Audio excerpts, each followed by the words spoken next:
Don't you love this Bible verse? Truly, the light is sweet, and it is a pleasant thing for the eyes to behold the sun. That doesn't mean we look at the sun in the middle of a hot sunny day. We have got some common sense there, isn't that true? But looking at the early morning sun and the late setting sun can be very beneficial for the eyes, and that's an easy time to look at it, isn't it? So what happens when the sun hits the skin? Is the sun important? Yes. When the sun hits the skin, so let's look at the equation. When the sun hits the skin, and by the way, what type of sun? We've got ultraviolet B and ultraviolet A rays. So I'm going to call it UV, that's ultraviolet B rays. When they hit the skin, it's the UVB rays, they convert a form of cholesterol. Did everyone get that? Yes. Do you remember what Dr. Malcolm Kendrick said in his book, The Great Cholesterol Con? For the first time, normal levels of a normal vital body substance is being called a disease. Cholesterol. It's a very important lipid in the body. So when the UVB rays hit the skin, they convert a form of cholesterol just under the skin to vitamin D. And vitamin D is essential in the assimilation of calcium. And you can have a lot of calcium, but if you don't have vitamin D, you can't access that calcium. So more people suffer from a vitamin D deficiency than a calcium deficiency. Calcium's called the king. And the reason calcium is called the king is because when calcium gets into the body, all the other minerals piggyback on the back of calcium. In fact, in the garden, they called it the trucker of all nutrients. Because when you increase calcium in the garden, all the other minerals jump in the back of the calcium truck, so you increase all your minerals. And I've got some shocking news for you. Bones aren't made of calcium. It's a myth and it's a misconception. What are bones made of? Bones are made of 12 minerals. So these 12 minerals are boron and chromium and calcium. Yes, calcium's there, but it's not just calcium. Magnesium, manganese, selenium, silica, sulfur, and potassium, and phosphorus, and zinc. That's what bones are made of, and 64 trace. 64 trace minerals. So students, what do bones need? Do they need calcium supplements? No. No, they don't. No, they don't. And these calcium supplements that so many people take are causing more problems.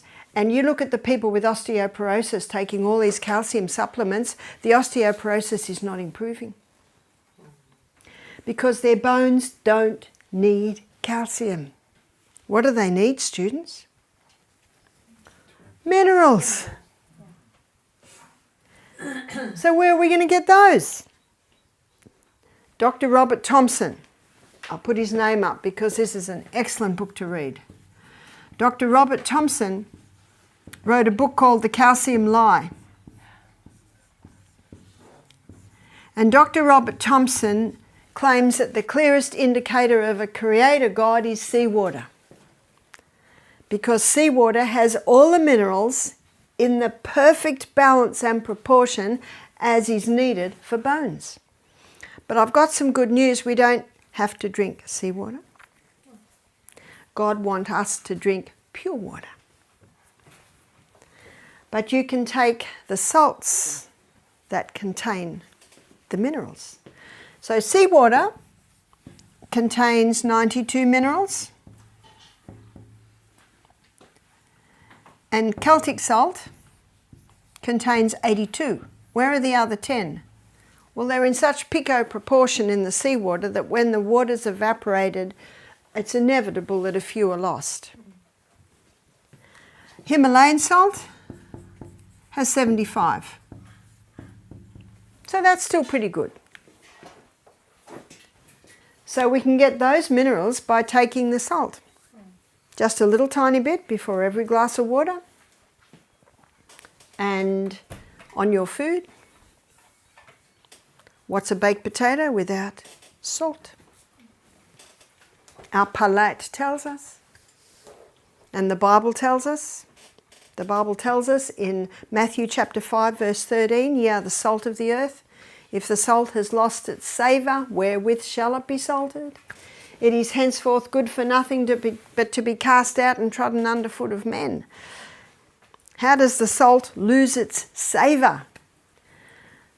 Well, the largest crystals formed when the water's evaporated are sodium chloride, because sodium takes up 30%, chloride takes up 50%. That's scooped up, bleached white, aluminium is put with it so it runs freely. There's your table salt. I'd like to suggest that that's the salt that's lost its savour. It's Old English, it's lost all of its minerals. The body runs according to precision balance. And so when we take food into our body, we need to take it in the balance, in the proportion, in the way that God designed it to be taken in. So where we get these minerals, number 1, the Celtic salt. Number 2, dark green leafy vegetables. Now there's a condition that unfortunately is becoming not popular, certainly not popular, common. Becoming common today, and that's osteoporosis. And the doctors say there is no cure, and the drugs that the doctor gives do not cure, because this statement is found in Spiritual Gifts, book 3. And I'm sorry I can't give you the page number, but it won't be hard to find. Drugs never cure disease. They're not my words. Nature alone is the effective healer. Drugs never cure disease. She says they just change the form and location of disease. There's all your side effect. Nature alone is the effective healer. And if left to itself, what's that? We haven't put our 4-letter word there yet. That's the time. Give it time. If left to itself, how much better could it perform its task? But she says that privilege is seldom granted it.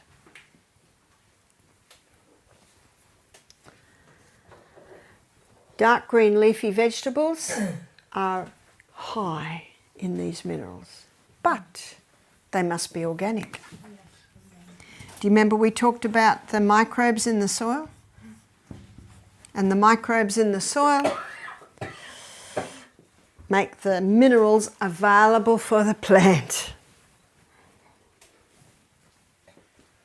So if dark green leafy vegetables are grown in demineralized, devitalized soil that's just been pumped up with superphosphate, which creates show ponies of vegetables, might look good, but it does not have any value.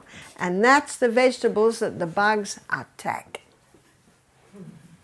I was in the garden one day and had all these cauliflowers, and a friend of mine said, why aren't, like the white moths are there, why aren't the caterpillars destroying your vegetables? I said, I don't know, actually I do. I put so much into the soil that the plant is so strong it resists the bugs. How incredible is that? That's a very good illustration of the body. When the body's working well, you will find that disease will hardly find a place there. Dark green leafy vegetables are very, very high in these minerals. But this is a very important point, is many people take things that leach the minerals. Do you remember on the first day, I know I'm guilty of information overload. On the first day we looked at things that are leaching minerals. Remember the refined sugar? And do you remember another one? Caffeine. Caffeine. Also alcohol, drugs, tobacco, drugs. And so many people have osteoporosis because of the stimulants they're taking. Yes? I don't know if you explained how they leach them. Did you do that the other day? Because they're so toxic, the body uses the minerals to calm them down, so they don't totally kill you. So when they leave your body, they're leaving with your minerals. Do you remember what we looked at yesterday that bones need? Progesterone. Progesterone. When we looked at hormones. And remember that progesterone is boosted with the Anna's wild yam cream. Progesterone boosts bone building cells. Those cells are called osteoblast cells, blast of new bone. Osteoblast cells build new bone. Osteoclast cells take away old bone. So there should be a balance of the old bone being taken away and the new bone being made. Often in osteoporosis, you've got a lack of osteoblast cells, and it can be because of a lack of progesterone. So next week you'll be making a program out for people with osteoporosis, so take note of all this. And the best bone building exercises are exercises that defy gravity. So you're rebounding.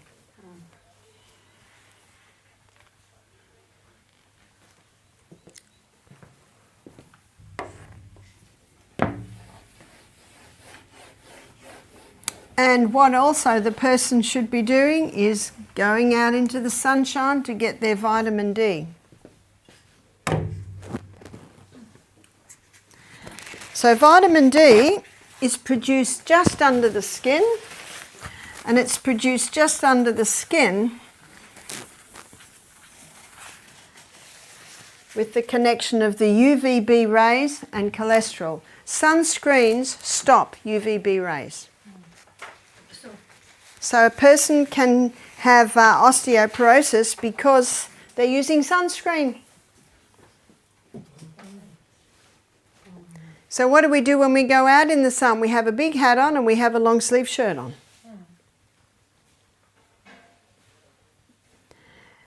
When Michael and I had a holiday in Bali a few years ago, I went down by the pool every day because we were going to go snorkeling in a few days and I wanted to get a tan in a week. So I went down and I laid in the sun, and I didn't have sunscreen, I had my clock. And I know that my skin can bear 15 minutes front, 15 minutes back, then under the umbrella. In the afternoon, 15 minutes front, 15 minutes under the umbrella. I thought, oh, it's not coming quick enough. 20 minutes front, 20 minutes. And by the time we went snorkeling, both Michael and I had a golden brown tan, because when you're snorkeling, you know, you've got the glare from the sun. You're in the sun a lot. You can't get a tan in a day.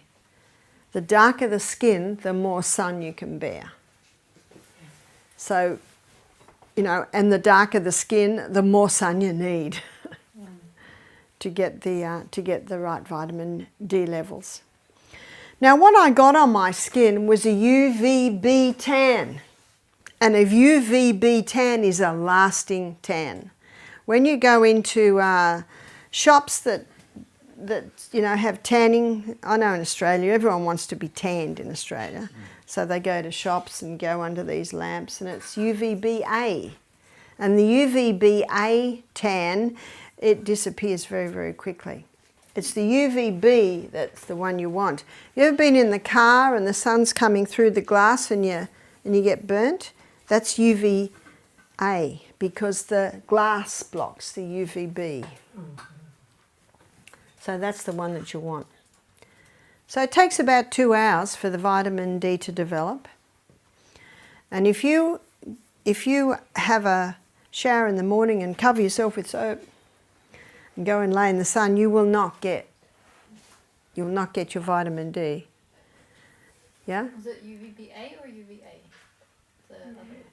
It's ultraviolet B or ultraviolet ray A. Did I say UVB-A, did I? Yeah. One time. Sorry. My brain runs ahead of my mouth sometimes. No, anyway, something like that. And we talked the other day too about when you have a shower, you know, unless you've got mud all over you, there's really no need to soap your whole body up. We had a guy last week that said, I just have a shower with water. With water. If you lay in the sun and then go and have a shower, of course you wash it away. But if you lay in the sun and then dive in the sea or dive in a lake, you won't lose your UV. I mean, you won't lose your vitamin D because you're not washing the oils off. So there are a few things that are necessary to be able to get your vitamin D. And your body stores vitamin D quite well. So in the winter months, if you've got a good dose in the summer months, it'll often carry you through. Do you know what they found and I wondered why this was so, and I found out when I was in Birmingham 3 years ago that there were so many cities that were bombed in England in the war, they didn't have enough people to build them up. So they were getting shiploads of people from Jamaica and the West Indies Islands to come over for the building, and that's why there's a lot of dark-skinned people in England. But they found when the dark-skinned people came to England, their incidence of heart disease went up 10 times. And it's because of lack of vitamin D. So they need to go out and get more sunshine than the white skin. Or someone said, oh, you've got milky skin, the milky skins.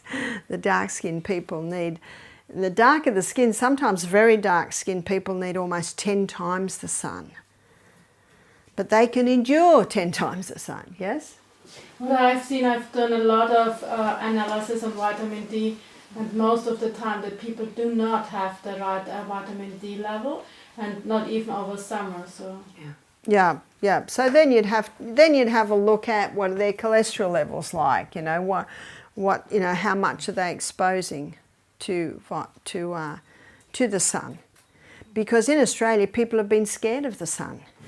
Because they've told that they're going to get skin cancer.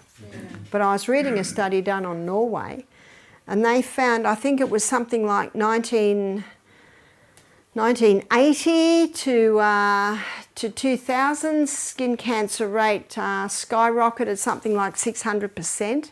Now that's almost phenomenal. And they found two common denominators. One is the Norwegians are spending more time inside, and when they're outside they're using sunscreen. So what they're finding now, that lack of vitamin D is a contributing factor to skin cancer. So we need the sun. And again, this is a very important message in Australia. There's a program, it's called Slip, Slop, Slap. Slip a top on, slap a hat on, and slop the sunscreen on. And in schools in Australia, they're putting covers over the playground so the children aren't even in the sun. And children are not allowed out into the playground unless they've got a hat on. So the vitamin D deficiency is going to get worse and worse, and that means bones are not going to be developing the way they should. Yes? I have a patient, she told me her child has to put on a sunscreen in the morning because if the guy goes afterwards in kindergarten, that's the requirement. That's right, it is a requirement in the kindergarten. A lady said to me, what do I do? She'd just been to Misty Mountain. She was just mindful of the dangers of sunscreen. And I said, well, this is what you can do. A natural sunscreen is aloe vera. It has a natural sunscreen in it. And you can buy a little tube of aloe vera. I said, well, get a tube of sunscreen, squeeze it all out, and then suck the aloe vera into it. Because if you take the tube of aloe vera, often the teacher won't accept it. So you put and you're not lying because it is a natural sunscreen. And that's how she got away with it. But really the best protection is a tan against a lot of sun. So we need sun. This year in Australia we have had so much rain. You might have heard of it. We've had huge floods. Many, many houses have been destroyed. It's never been known, the floods that Australia has had. In fact, it had it on the news, they have a helicopter going over and all you're seeing is the roof of the houses. And what happened was you had a high tide and then so much rain. But at Misty Mountain, as the gardener, all my cucumber plants died, and I have not seen a red tomato all summer. We're in winter now, so we have frost, there's no tomatoes now. But I've never ever known tomatoes not to ripen because we didn't get enough sun. So the Bible's right, it is a very pleasant thing for us to have sun, for the plants to have sun. Sun's very important. So as you can see by what I've shown you, it's absolutely vital for strong bones. Eyes need sun. So when the Bible says, is it a pleasant thing for the eyes to behold the sun, science now shows why. Ultraviolet rays from the sun go through neurochemical pathways and hit the pineal gland and help us to sleep better at night. So sun going into the eyes helps us to sleep better. And also when it stimulates the pineal gland, it boosts mood. So and it causes a release of serotonin. That's your mood hormone. Don't you feel good in the sun?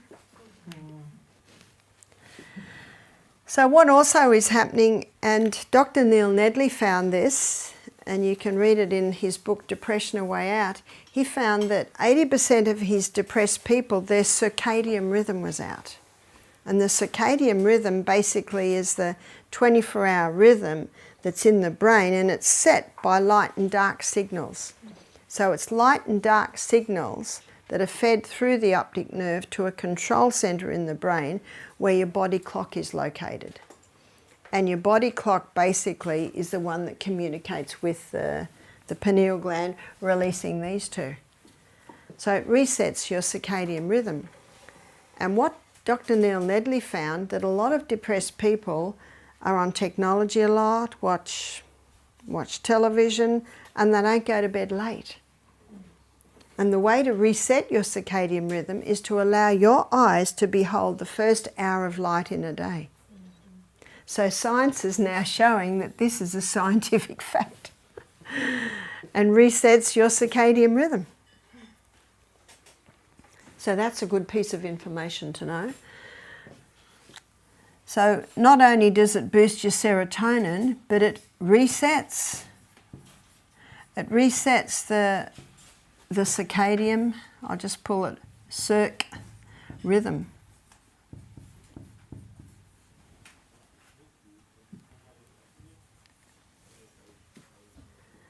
It was probably about 10 years ago, that a group of scientists discovered a receptor site in the eye, or on the retina, called melanopsin. And melanopsin has to do with brain function. So this is a receptor site on the eye, and it's not involved in sight. And what melanopsin does is it absorbs blue light.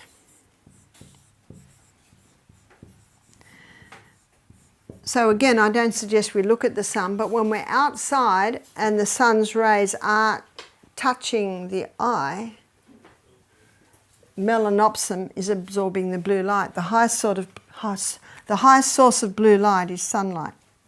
And what they found is that when adequate levels of blue light were going into the brain, tactical reasoning increase,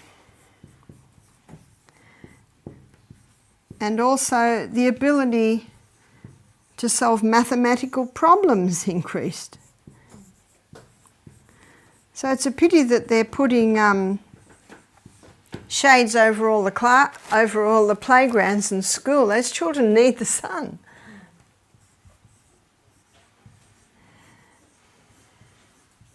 See, what's happened in Australia, they've gone from one extreme to the other. I remember when I was a teenager, we'd go to the beach and we'd just lie on the beach for hours and we'd come home bright red. Dr. Neil Nedley, he states that 6 to 7 sunburns in your lifetime can double your risk of skin cancer. So you've got to prevent that burn. So when you go to lie in the sun, don't take the sunscreen, take your watch. Time yourself, little by little. I know how much my skin can take. You've just got to get to know how much your skin can take. The bluer the eyes, the blonder the hair, the lighter the skin, of course, the more cautious you have to be. And the problem is when you get burned, you can't go back out into the sun for quite a few days. And this afternoon we're going to be looking at a herb that can resolve sunburn very quickly, and that's aloe vera. So I think every home should have a pot of aloe vera. It grows very nicely inside. Yeah? Have you ever met someone with bad reactions to aloe vera? No, I haven't. But, you know, I guess there might be.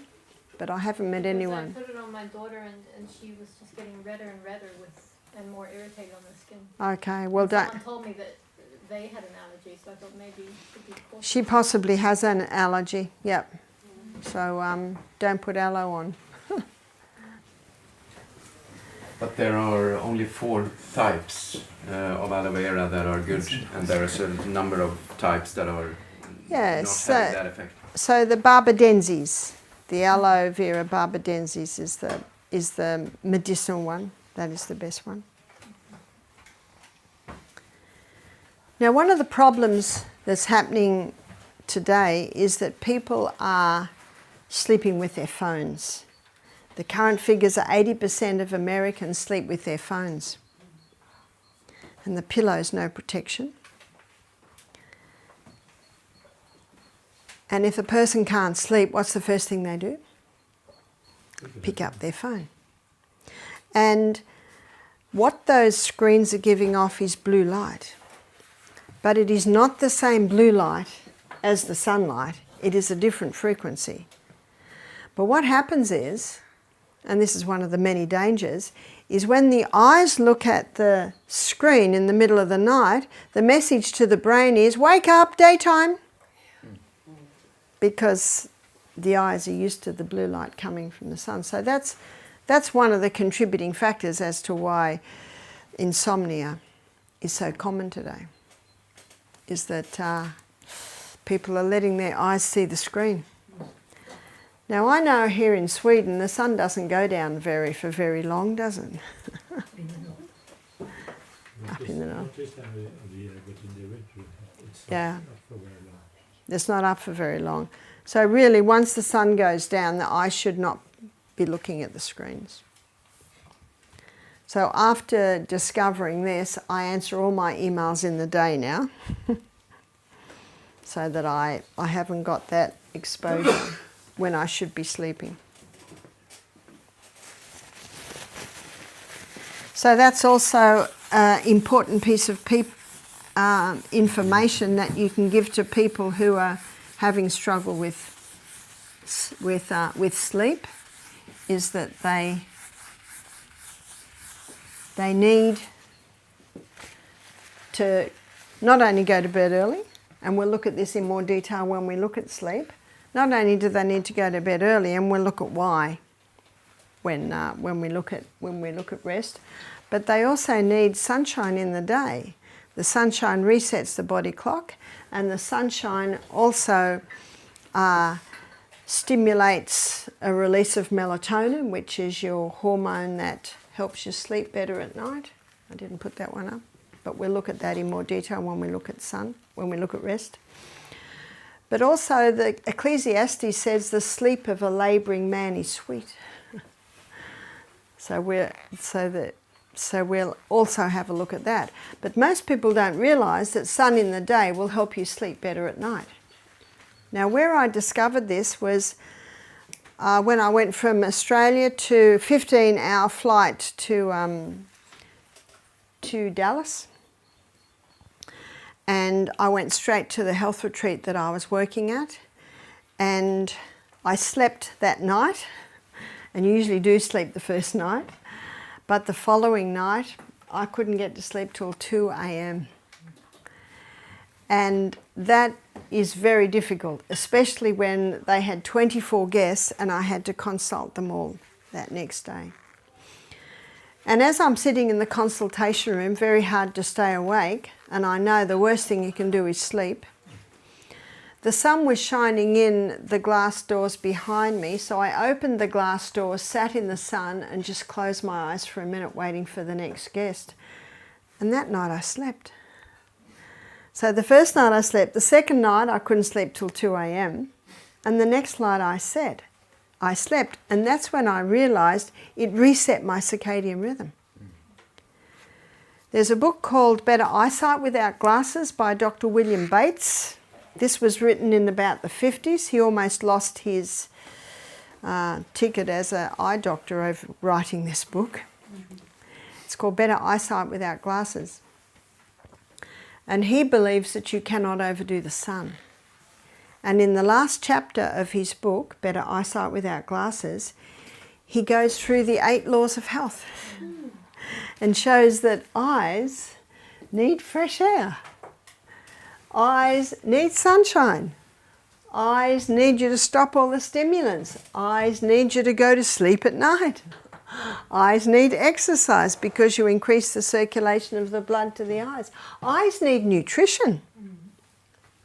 Eyes need to be well hydrated. Eyes need for you to assess your stress levels. And when you love God and when you learn to thank Him for everything and know that He's the solution God and He will not put you through anything that you can't cope with, then your stress levels will be a lot less. But he says that we should say, most people find after being in a dark room and going out into the sun, it's a little hard to be in the sun. So he says you go outside, you close your eyes and you put your face straight towards the sun. And he said the sun's rays will go through your skin to your eyes and get your eyes ready for sun. Now you only have to do it for 30 seconds. So maybe you'll do it in the break. So put your head right up, look at the sun with your eyes closed, and then put your head down, open your eyes, and you'll find you're used to the sun. It's not a wise thing to wear sunglasses. And the reason is that when we go out into the sun, the rays of the sun are going through our eyes to our brain, and our brain is assessing the strength of the sun. And if it's very, very strong, it'll cause little receptor sites on the skin to close up, which can prevent you burning really badly. But when you have sunglasses on and you go out, then the brain's not getting the message, so a person can burn more easily if they've got sunglasses on. I don't wear sunglasses. I think if I was driving in the city all day and the glare from the buildings and the other cars, I might. And if I was snow skiing and the ski was white and the sky was blue and the sun was strong, I might wear sunglasses because I know the glare can be difficult. But as a rule, I do not wear sunglasses. So that's another important tip, yeah? Yeah, I have a question because I suffer from what they call lazy eye, one of my eyes. That's why I have the kind of glasses I have. As soon as I get out, they get dark. And as soon as I come in, they become normal glasses. And we are 2 in my family who kind Well, of... it might be an idea for you to get Dr. William Bates' book because he assesses many eye issues and shows how you can strengthen your eyes. Yeah. one way to strengthen your eyes is on the rebounder. And this is what I do. On the rebounder, I focus on one thing as I'm jumping, and every 10 jumps, I focus long, and I focus far, and I focus long, and then I focus far. You can do eye exercises to strengthen your eyes. Thus the title of his book, Better Eyesight Without Glasses. And yet what you will find is that a lot of people are told to keep your eyes, don't go out in the sun. If you do wear glasses for sight, my suggestion is you go outside every day for a short period of time without your glasses on. Because as you can see, I've just told you several reasons why we need to go without them so that the sun goes through the eyes. Because your brain needs sun, and your brain gets sun through your eyes. And this, you know, it's a pleasant thing for the eyes to behold the sun, for the brain. Because your eyes are an extension of your brain. And Dr. William Bates, he shows that eye strain, when you're fresh from sleeping all night and exercise, eye strain then can strengthen your eyes. But eye strain at night, when you're tired and you're ready to sleep, that weakens the eyes. So how many people go home at night and do computer work? That's very common, isn't it?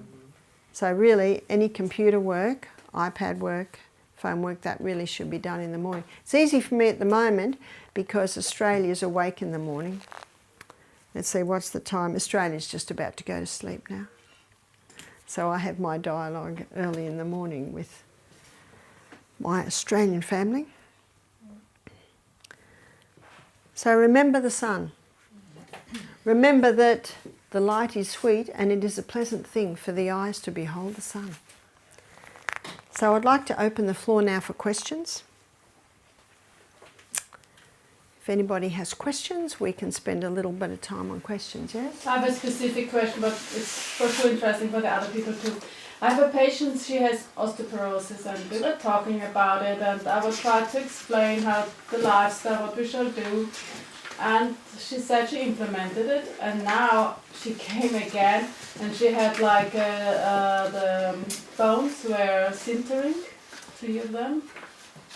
They were... How do you say? Well, disintegrating. Yes, it did.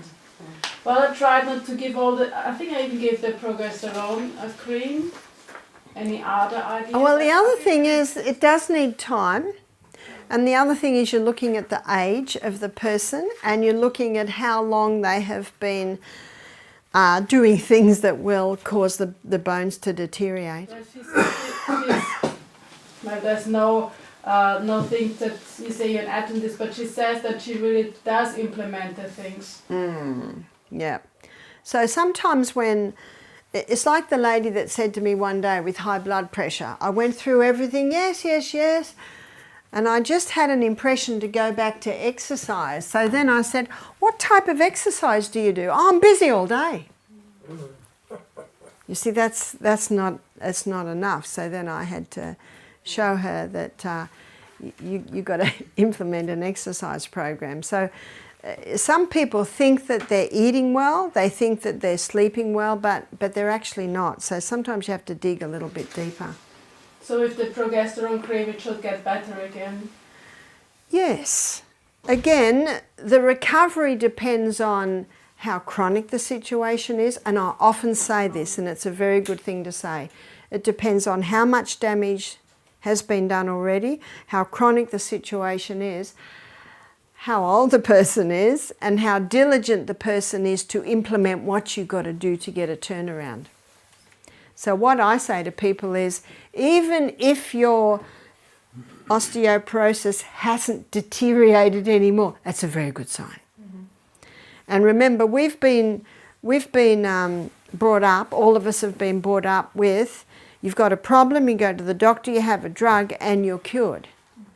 And that's why I often have to talk to people about giving it time. So sometimes I give the illustration is like a plant grows, like a baby grows. I just got a photo of my little grandson this morning, he's 1. if I look at him the whole time I'm with them, I can't see him growing. But if I look at him a month later, you know, there's a change. So, and it's also our disappointments are always equal to our expectations. So that's why I'm always cautious when I advise people on what the results may be. So that's what I say, even if the tumour hasn't grown, even if the test says you haven't deteriorated, that's a good sign. But if the person expects to go back and the tumour's gone, now they're going to be really disappointed. Can you see that? And the disappointment often has an effect on people to just stop doing what they're doing. Yeah? But it got worse in a year. Yeah, so that's what I'd look at is the age. And Well, she's around 70. Yeah. But what I do know is the doctor's drug doesn't improve it. Because I've had people on that and they've just said, you know, it's... And of course, Fosimax, we call it in Australia, that's usually... Yes. I mean, it has side effects. So that's what I'd look at. What sort of exercise is she doing? She has a garden. I mean, I don't know whether she's doing a rebound. Yeah. Because you can do a little bit of weight on the rebound too. And all depends on where it's deteriorating. Sometimes if there's been a past injury to that area, that there can be deterioration there. It's like the lady last week, she got headaches. I said, did anything ever happen? And she said, oh, I fell out of the apple tree when I was 10. And so, you know, that's an indication. And then after 3 days, she said, oh, and I fell out of the tractor when I was 3. So, you know, sometimes people don't remember straight away some of the things that have happened to them. Yes? I take extra boron. Extra boron. Boron for the osteoporosis. Okay. There was someone told me that it was good. I'm not, I know that it's I know in Australia we have borax and you can clean the bathroom with borax and there's nothing wrong with that because it is a naturally occurring mineral and some people are lacking boron. Because it was, But maybe that was the missing link because I had as white cream for a year and maybe you're missing the boron. So I got a little bottle. So that may help. I don't know that one. No. But I try and see what's Yeah, that's right. Yeah. You haven't said very much about supplements. Because I've heard, I don't know if you know Michael Berger, he talks a lot about how supplements cause many other problems because they're refined and taken up in the wrong way by the body. Yes, that is true. There are supplements and there are supplements. At Misty Mountain we don't hardly use any supplements because this is true. In fact, I was reading a report from one health writer and he said that he went to the pharmaceutical factory and one section was doing all the drugs and the other section was doing all the vitamins. You know, they're made by the pharmaceutical company. Your body cannot access it. That is true. But there are some supplements that are taken from vegetables, from natural sources. And I also find that if, you know, there are some people, especially when the hormones are badly out of balance, we use a liquid B vitamin, a methylated B vitamin that certainly can be accessed by the body. So we don't use many supplements, but there are times when they may be necessary. The other supplement we use a bit is magnesium. And basically that's a mineral. Yes, yeah. What about glaucoma? Glaucoma, yeah. The glaucoma, the pressure in the eyes. Mm-hmm. So I told you the story of my husband and also I told you the story of that poor lady that had the drill put into her eye. See, my husband, you know, they told him he had pressure in his eyes, but he has no symptoms. And sometimes people are told something and because they think it's happening, they'll worry about it and feel they have to do something. But I believe the body tells you. So what can you do about glaucoma? the castor oil on the eye. We talked about that yesterday. Some people have found washing the eye with lemon juice helps. That sounds a little stingy, but it doesn't sound near as stingy as cayenne pepper. That's right, that's right. But if you do the cayenne pepper, and I'm going to be talking about a little bit this afternoon when we're talking about some herbs, some of the herbs that you can use for eyes. If you do the cayenne pepper, it has to be very, very small dose and just what you can handle. But one man said to me that the eye drops from the doctor sting. So what's the difference? So he was going to... Well, what you do is you pour boiling water on cayenne pepper and then you strain it through a little cloth and then you wash it with the eye. No, you don't put cayenne pepper in the eye. No. It won't hurt the eye, but you'll suffer. And the lemon juice you would use every day? I have never done it and I've never advised it, but I have spoken to people that have said that it has helped. I'm actually not sure how they do it. But there is a tea that we'll be looking at this afternoon that can help, but I hesitate to go into it now because I want to show you what the herbs are, how they work, so we'll touch on that this afternoon. Yeah? I'm thinking on vitamin D in Scandinavia because many people say we have to take some. Yeah, yeah. Because if the sun is like this in winter. Yeah, that is true, that is true. So I look back at traditionally. Traditionally, 100 years ago, people didn't. People didn't have the deficiencies, but I think the reason why people have deficiencies today is we're exposed to so many chemicals, and it is true people are not outside as much as they used to be. Even in the very cold countries, they still went outside. They just rugged up. My brother-in-law says there's no such thing as bad weather, only bad clothing. And I think today there certainly is a place for vitamin D supplements when someone's very low. During the winter months, it said that you cannot absorb vitamin D from the sun during the winter period, the middle of the winter. So they say you can't absorb it? Some studies or someone, I don't remember. Well, you won't absorb as much because there's not as much, but I doubt if you wouldn't absorb any. So did you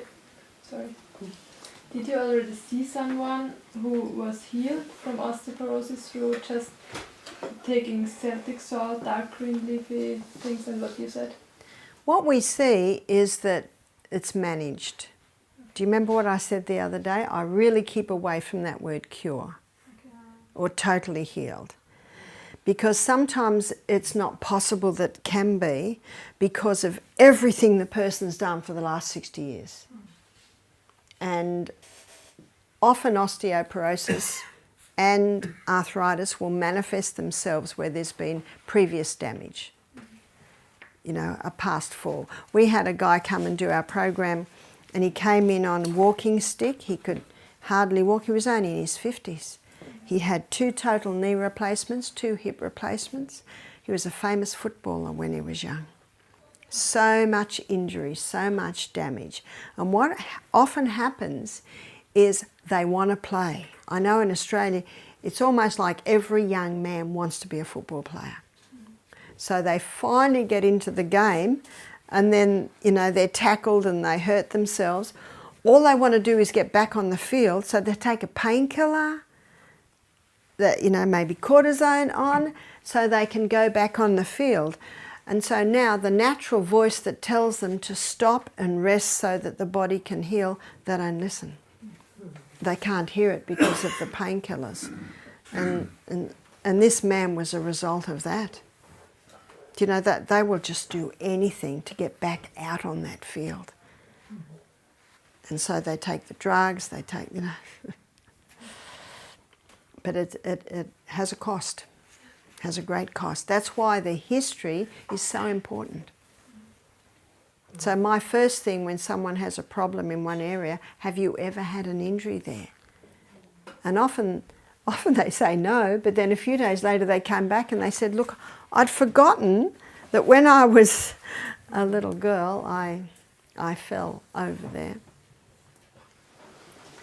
Yes? I just want to say in relation to what she said about the vitamins, because in Sweden we don't, but I remember maybe 15 years ago there was an article in the newspaper that it was recommended, rather in that article, that it's always good to go out, even when we don't see the sun, there is.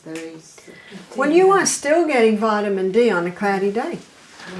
The sun's rays still come through. Eating the Celtic salt, is it not enough to have it on the food? You're talking about taking it with water? No. No, it's not enough to have it on the food. And when we talk about water, I'll go right into the cell and show you how it pulls the water into the cell. Dr. Robert Thompson, in his book The Calcium Lie, he said when you take a crystal of Celtic salt before every glass of water, he said all you're doing is replacing the minerals you lost yesterday.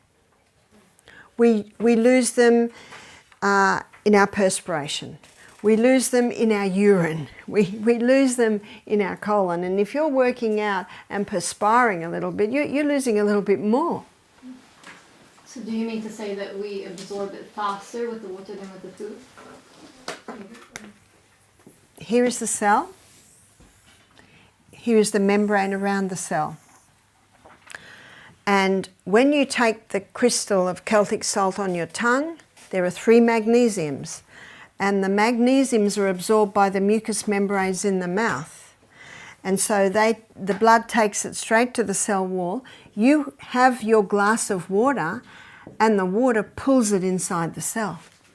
So many people are drinking lots of water, but they're dehydrated because the water is not getting inside the cell. That's the quickest way to hydrate a body. Remember, there's the CBD. So when someone says, I'm drinking lots of water, but I don't want to drink more because my feet swell. I'm just in the bathroom all day. That tells me the water's not getting in the cell. And in Australia, there are the ancestors of the, maybe ancestors not's the word, say myself, I know my father-in-law was a soldier in Papua New Guinea, and he was a prisoner of war for 5 years on the Kokoda Trail. You've heard of the Kokoda Trail?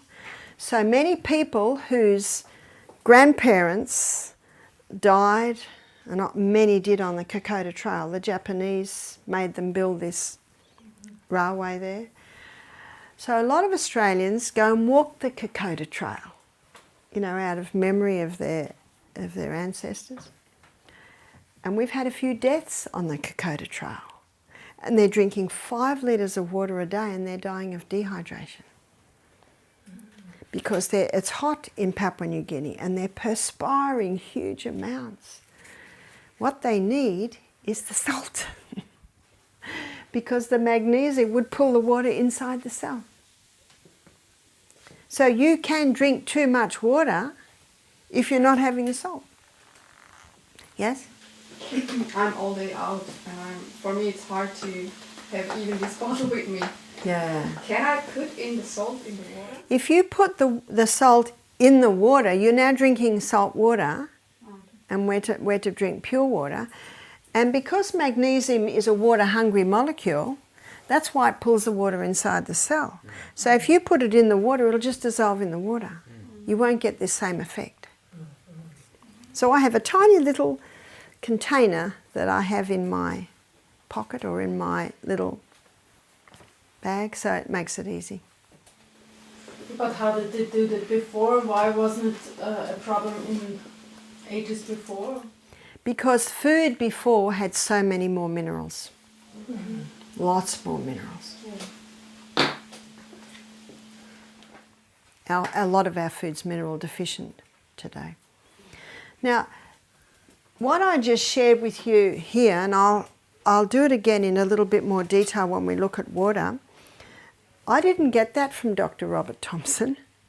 I got it at another health seminar that I was at. So when I read it in Dr. Robert Thompson, you know, the multitude of counsellors, there's safety, I thought, wow, this has been been discovered in quite a few areas. Yes?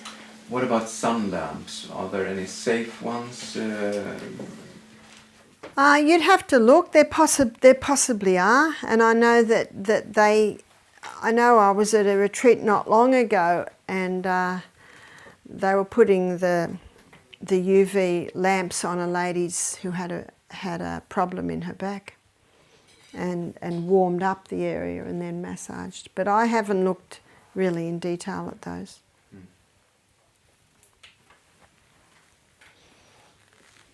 We've exhausted the questions. One more, yeah. Is there any connection with skin cancer and what we eat? Yes, there's a lot. There's a lot. You see, skin cancer has only really risen, I'd say, in the last 100 years. And in the last 100 years, our food doesn't have the nutrients that it used to have. There are a few other things, and that is margarine. Margarine is a toxic fat, and I'll show you why it's a toxic fat when we look at fats. And because it's a toxic fat and the body doesn't recognise it, it tries to get rid of it very quickly, and often it'll come out through the skin. Cancer rates have certainly risen since margarine was used, and skin cancer has risen since margarine was used. That is true. Is that because the toxins are stored in the fat then? Basically, it's just being thrown out. It's being thrown out because, remember, your skin is an organ of elimination. We were talking about hydrotherapy at the discussion here, and we were going to ask, because I've understood that when you are sleeping, you should be a little bit colder or cooler in your body temperature. It shouldn't be the same as during the day, and I've experienced it once myself that I found it difficult to sleep after doing hot and finishing with cold and going to sleep for the night. That's a very good question. I never finish my hot shower at night with cold. Because I don't want to wake up. I just want to have a hot shower that's going to relax me and into bed. But if I have a hot shower in the morning, I always finish with cold. In addition, at Wildwood, when we were there in the hydrotherapy rooms there, they would always do hot and finish with cold and rest, but it was always only like 20 minutes. Yeah. So yeah. it still has that benefit. And oh yeah. Yeah. Yeah, yeah. Especially if you're going to be going outside or exposed to air, you must finish with that cold. But when I have a hot shower at night, I just have a hot shower, and in a few minutes I'm in bed. I think the body tells us when we're too hot or too cold at night, and this is why I really like sleeping with cotton or wool or feathers, because that helps you to regulate your sleep a little better. A little while ago I was sleeping in one area and it was a really thick polyester quilt. Oh dear, I found it very hard to get used to that. I found that I'd wake up in the and my night dress was wet from perspiration. It was very hard to balance my temperature with this polyester quilt. So at our retreat, and we'll be touching on this later, I usually buy the linen, and I've always got my eye out for specials, and especially in bedding, in cotton blankets, in cotton quilts, in feather quilts, wool quilts. We've got one quilt we use, and it's not all wool, but it's part wool, part polyester, and they're still quite good. And it has a cotton cover.